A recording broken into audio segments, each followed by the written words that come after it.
Bonjour et bienvenue pour ce rendez-vous hebdomadaire de décryptage de l'actualité économique et géopolitique en mode affranchi. Je salue tous les abonnés de TV Liberté pour cet épisode que j'intitulerai L'État ou les marchés dans la quatrième dimension. Voilà, on se demande vraiment dans quelle dimension évolue notre gouvernement. On pense à chaque fois qu'on a touché le fond. Eh bien, à chaque fois, c'est pire.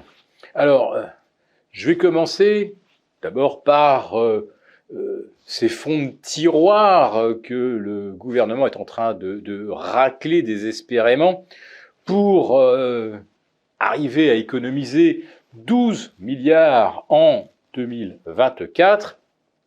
Et je ne sais pas quel est le génie à Bercy qui s'est dit que finalement, ceux qui sont les grands profiteurs du système sont les seniors que les boîtes viennent d'éjecter et qui profitent de 3 années d'indemnité. Alors j'imagine à peu près le profil de ceux qui pondent ces lois.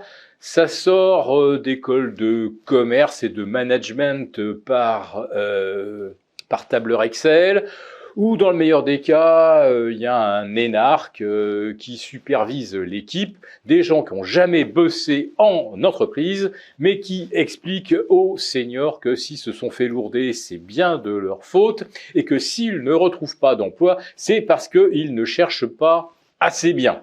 Du coup, on va leur sucrer une partie de leur indemnité. Entre parenthèses, c'est pas l'État qui indemnise les cadres, ce sont les cadres eux-mêmes qui ont cotisé à une caisse qui, je vous le rappelle, est excédentaire depuis des décennies. Alors évidemment, c'est pas tout à fait la même chose pour un ouvrier qui se fait dégager à 58 ans. Là, il cotise pas à une caisse excédentaire, mais néanmoins, vous mesurez l'ampleur de l'injustice et la quasi-impossibilité de retrouver du boulot. Ce qui fait qu'à 60 ans, en France, il n'y a que un actif sur 3. 38% de personnes ont encore un travail et un peu plus de 60 donc sont aujourd'hui entre la pré-retraite et le chômage. Eh bien là, il y a des économies à réaliser et ça tombe bien pour ceux à qui on va sucrer une partie de leur indemnité, puisque l'électricité, le coût du chauffage va encore augmenter cet hiver de 10%, donc début 2024, sera donc plus que doublé en 2 ans. Naturellement, en 2 ans, les indemnités chômage, elles n'ont pas augmenté de 10 ou 15%, naturellement.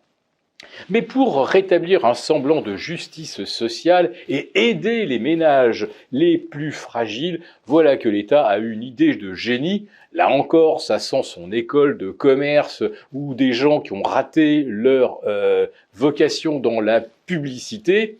Oui, vous pourrez vous faire rembourser les frais de remise en état d'un vêtement, voilà, une déchirure, ça se répare, un pantalon, ça peut se recycler en bermuda, une veste élimée au coude, on peut poser des coudières, et tout ça, eh bien, sera en partie pris en charge, à condition que celui qui effectue la reprise, un professionnel, prenne une photo avant et après le travail, qu'il envoie cette photo à un comité qui évaluera si le travail était bien fait, et partant de quoi vous pourrez vous faire rembourser entre 8 et 12 euros pour une réparation de vêtements.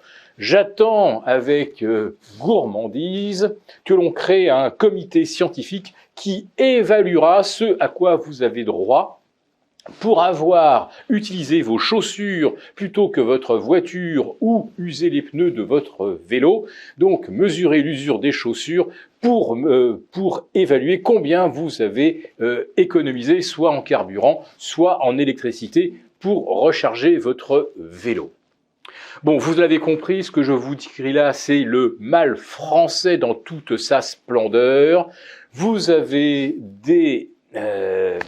des fonctionnaires qui créent des normes, et ces normes nécessitent dans d'embaucher des armées de fonctionnaires. Alors, ils coûtent énormément à la communauté, c'est-à-dire à ceux qui travaillent et qui cotisent à des caisses, comme par exemple celle des cadres. Et ces gens-là, en plus de ça, sont absolument invirables. Ils ne craignent rien à 55, 58, 60 ans. À la limite, plus ils ont d'idées tordues, plus ils sont sûrs de se maintenir à leur poste.